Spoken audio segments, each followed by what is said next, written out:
Você tem toda a razão quando você diz que o judeu é nômade.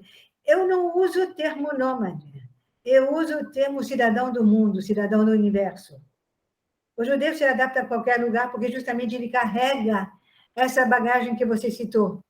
Ele carrega o livro, ele carrega os mandamentos, ele carrega a ética e ele carrega as suas tradições. E com isso ele se sente forte, porque onde ele estiver, ele vai encontrar outras pessoas com os mesmos valores. Princípios. Quer dizer, o judeu negro da África tem a mesma Torá que um judeu amarelo da China, que um judeu louro da Europa, que um semita do Oriente Médio. O judeu, onde ele estiver, ele vai encontrar algum par, pode ser com um minhag diferente, mas não tem importância, a tradição, no fundo, é a mesma, que a reza vai ser a mesma. Vocês conhecem a piada do turista que chega numa sinagoga, numa cidade pequena, e estranha de ver que numa hora a metade está em pé, a outra está sentada, e na outra hora a outra está em pé e a outra está sentada. Sensacional. E aí ele pergunta por que isso. Eles respondem, porque a sinagoga do lado pegou fogo, então eles vieram para cá. Só que cada um tem o seu minhag e a gente respeita. E minhag é a tradição religiosa. Então, é isso, essa capacidade de respeitar o outro é fundamental. E é algo que eu temo muito, quando você respeita o próximo, é fundamental, e você vê isso se esgarçando com a questão interreligiosa, intrarreligiosa. Quando você vê um ortodoxo que diz que o judaísmo liberal não é judaísmo, eu me sinto profundamente ofendida.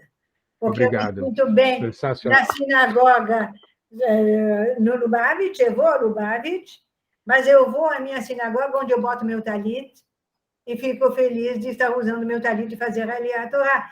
Então, isso tudo é muito importante, você tem que respeitar todos. Se você não tem esse respeito, não vale absolutamente nada. Por favor, Devi. Essas últimas 2 semanas, por circunstâncias familiares, amizades e respeito, eu andei em 3, 4 sinagogas. E o rito é o mesmo. Na verdade, você pega o livro para fazer as orações, a sequência é a mesma. Muda o sotaque, o ouvir, né? Então, você vai na nossa sinagoga, Orel Yaakov, na Rua Cravinhos, Sefaradi. Você vai no Bet Chabad da Avenida Europa, aqui em São Paulo. Eu acho até engraçado, às vezes, a forma de rezar, o men em vez de amém, enfim. Mas a reza é exatamente a mesma, não muda nada. A sequência é exatamente a mesma, a reza não muda nada. Muda, ou você vai na CIP, ou enfim, um pouco mais... A melodia pode mudar, o sotaque muda. Tem música, uma tem música, uma é mais séria, outra bate na mesa, outra não bate, mas a reza é exatamente a mesma. Não muda nada. Em qualquer lugar do mundo. Ou seja, exatamente, você tirou da minha boca. Se você for para a China, para o Japão, para um país da África, você vai ver que a reza, o livro é o mesmo, nosso livro é o mesmo, não muda nada. Muda o sotaque. Muito engraçado, Zé. Onde eu estou, Shabbat, eu vou para a sinagoga, onde estiver. E eu leio, eu rezo. E eu vejo as pessoas dizendo, mas você consegue acompanhar? Exatamente. Aconteceu essa semana comigo. Eu fui na casa de alguém também que faleceu, que é um pouco mais ortodoxa, mas, na verdade, você senta na mesma hora, você levanta na mesma hora, você reza a mesma coisa. Não muda. Você diz amém na mesma hora. Exatamente. Amém ou amém, né? Mas exatamente. Jeito, e aí vai. Davi, por favor, Edu. Fazer mais você está falando duas coisas que a Diana comentou. Desculpe, o Devi vai completar. Desculpa, Davi. Desculpa. Eu volto depois, Edu, na boa. Você vai, Davi. É nosso bambino, ele é moleque, nasceu aqui no Brasil. Eu pensei que você tinha acabado. Sorry.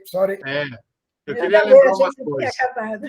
Hoje é o dia 31 de março de 2022. 528 anos atrás, foi 31 de março de 1492, o decreto de Granada, que expulsou os judeus da Espanha e alguns anos depois de Portugal.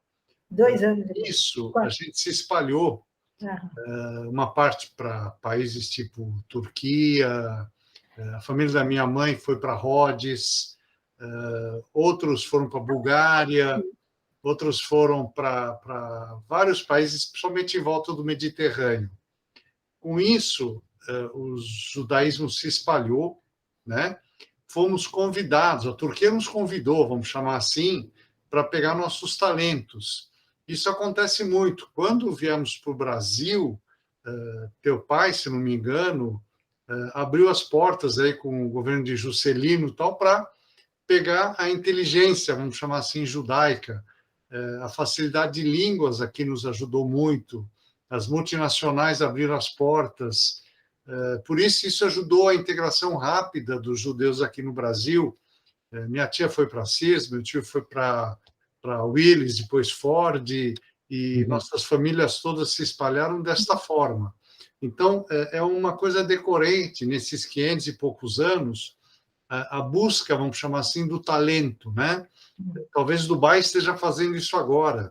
Tem empresas israelenses indo para lá. E no mundo inteiro, nós temos o caso do Rami, que saiu em 1970, depois de todas as perseguições, hoje está no MIT. Quer dizer, o Sicurel hoje, na França também. Então, isso é uma coisa que nesses 500, 600 anos, claro que havia antissemitismo antes disso, mas espalhou o nosso saber, né, nesses países todos, e criou as primeiras multinacionais, que eram judeus.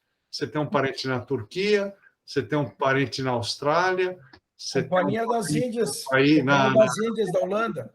Na Holanda, você tem um parente na China, na Rota da Seda. Então, isso é a riqueza que a gente levou e que hoje se chama de multinacional, ou enfim. As primeiras, desde aquela época da expulsão. Isso. Então, daí o atrair os judeus. Só que em outros países, como os árabes, se fechou para os judeus. Obviamente, andaram muito para trás na economia. Sem dúvida. É óbvio, né? Essa história de Rússia e Ucrânia, eu não consegui analisar muito bem ainda, mas tem muito disso também. Quer dizer, a Ucrânia tem talvez o maior grupo Bet Chabad da Europa é na Ucrânia hoje. Então, uma inteligência judaica muito forte. Eu não sei a inveja russa até onde vai nessa hora, mas vale um pensamento. Precisamos esperar um pouco, porque na realidade as pessoas pouco sabem. O Putin, ele é um imperialista. Com certeza. Está pouco se lixando das religiões. Desde que Kiev volte a ser a antiga Kiev, a origem da mãe russa. Quer dizer, a visão dele é estranha. Mas ele não tem nada a ver com a União Soviética. Nada. Zero. Ele e o Erdogan são dois modelos esquisitos. Ele de uma nação russa e o Erdogan de um mundo islâmico. Basicamente isso. Por favor, Edu, fala, Habib. Eu queria, quando o Davi falou do mundo, a Diane também, lógico que depois de 48, essa coisa mudou um pouco, porque a gente teve um lar, né?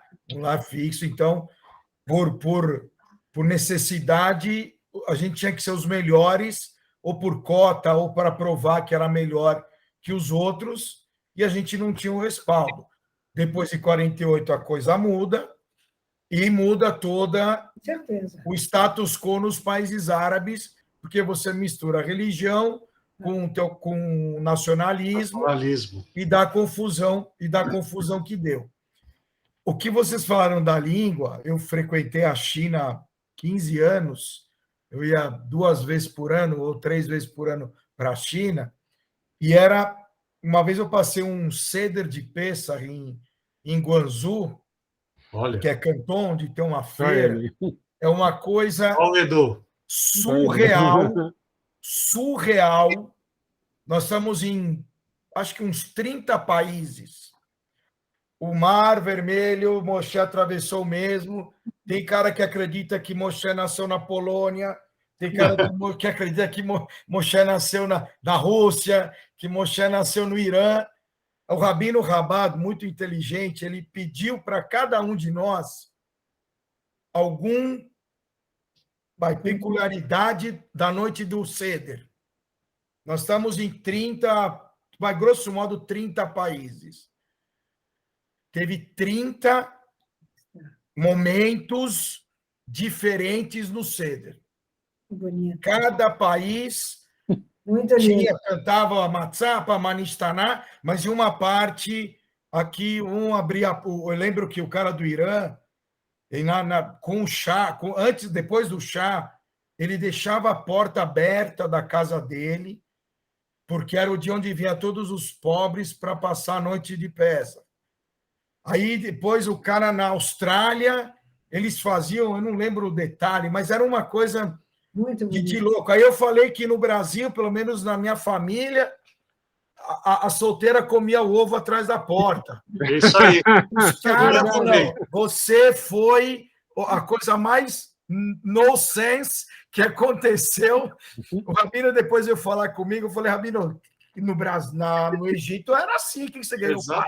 Na minha tradição, a solteira chupava o osso do cordeiro. Olha. Então, tá vendo? Mais um. Esse é a Zona Sul do Rio. Isso eu mantenho. Eu guardo sempre para a solteira, mas em idade de casar. Na casa do meu avô também, era o ovo. Era o ovo, então. Na casa também, o ovo. A menina solteira. Então, nós judeus... Eu não sei se funcionou muito, porque alguma outra continuaram solteiras. Eu comecei o osso e você casar. O ovo, a gente guarda, todo mundo come, mas tem ovo do primogênito. A gente dava ovo para dar ovo para todo primogênito para comer no dia seguinte. Tá vendo? Então, cada um acontece alguma coisa. Essa é a nossa... o jeito de vida do judeu é isso, é o juiz ferrão. E todos os primogênitos têm o mesmo nome, né? Não, eu sou Faradi, né? Eu sou Faradi, né? Qual o nome em vida? Mas... Não, então, acho que é em vida. Eu acho que é Nazi dá o do morto. Dá o do morto, isso. Faradi dá o nome... Dá o nome do avô vivo. E se não der, é um escândalo. Eu acho que é ao contrário, já dá o do falecido. Minha esposa acho que é Nazi, isso é uma das nossas eternas discussões. Não pode dar de vivo, pode dar de morto. Depois eu quero falar com você, Davi, porque você disse que é de Rhodes. A minha sogra era de Rhodes e o primo, está na África do Sul, vai ver que são parentes. A minha família, na verdade, a minha avó... Não, a gente não vai falar disso agora, não. Tá bom. Sammy, como é que nós estamos de tempo? O tempo é seu, Habibi. Nós estamos aqui entre amigos. Só que adianta essa questão do Juscelino, que ela conta do pai dela. Isso é muito legal. Isso é muito legal. Vamos lá. E aquilo que você contou agora, Edu, é uma maravilha, é uma pérola. Você, sobre essa história lá do Seder na China, não conhecia essa história? É totalmente fora da curva. Tem que dar um depoimento aí. Eu e os chineses. Sabe com quem eu estava? Vocês não vão acreditar. Eu sei, Alberto Sus. Roberto Sus. Eu sei. Vem cá, os judeus da China tinha ou eram só o pessoal em viagem? Era fake. Não, você tinha muito israelense. O israelense que mora na China, ou o cara quebrou de negócio, ou separou, ou fez alguma confusão, aí ele vai para lá e é incrível. O cara, 99% chega lá semi-ateu. E o cara na China, ele volta para as raízes. O trabalho do Rabada é louco lá. É muito louco. Mas e os judeus chineses? Não, os judeus chineses, você tem duas origens, Davi. A primeira, que é lá de Kaifeng, 1200 eu vou recomendar, vou te interromper, vou recomendar que veja uma live que eu fiz para Segundas Intenções. Eu falo dos judeus diferentes do mundo inteiro. Então, você vai ter todos os judeus chineses. Ótimo. Da Índia, da China, da África. E assim, falando correndo, porque tem muito mais para contar. Só um negócio interessante que tem a ver com a Segunda Guerra. Você, olhando o mapa, teve muitos judeus da Lituânia, Polônia, Rússia, que fizeram o caminho oeste, né? Exatamente. Então, eles chegaram na China, via Mongólia, a pé, de trem, do que for, né? E eu fui em Xangai, eu lembro que eu estava em Xangai, no aeroporto, e tinha uma livraria, né? E na China, 92, 93, era bem selvagem o negócio, né? E tinha um livro, Jewish of Shanghai, e tinha um americano com o livro na mão. Aí eu, olhando o livro, tentei ver outro, não tinha. Aí eu quase arranquei o livro da mão do cara, falei, o senhor não vai comprar, né? Aí eu peguei o livro da mão dele, paguei e fui embora. E eles têm, em Xangai, eu visitei a sinagoga, eles tinham bairro, sinagoga Sefaradi, sinagoga Ashkenazi, escola Sefaradi, escola Ashkenazi, hospital judaico, o Tabakov, daqui da Bahia, uma parte da família, eles vêm da China. Eles saíram da Rússia, de onde, não sei de onde, e foram lá. A mãe do Ehud Olmert, que foi primeiro-ministro, ela é da China. Então, tem história. O pessoal, lógico, depois de 48, Mao Tse-tung, quando começou, foi todo mundo embora para Israel, e aí tem o negacionismo que acabou as coisas. Mas em Xangai, você anda nas ruas... A rota da China, né? Óbvio, né? É a nossa multinacional. Isso, você vai lá, você tem que ter um cara na China, não tem dúvida. Você tem sinagogas... Todo o pessoal do Panamá, por exemplo... Tem mongóis, tem confeições mongóis, você tem muitos chineses com confeições mongóis. Então, 800 anos, aquele pessoal de Kaifeng, você tem sinagoga, você tem... os caras... É só pegar o mapa, a Rota da Seda. Alguém tinha que fazer o câmbio lá. Tinha que ter uma Jolitur, Davi, lá.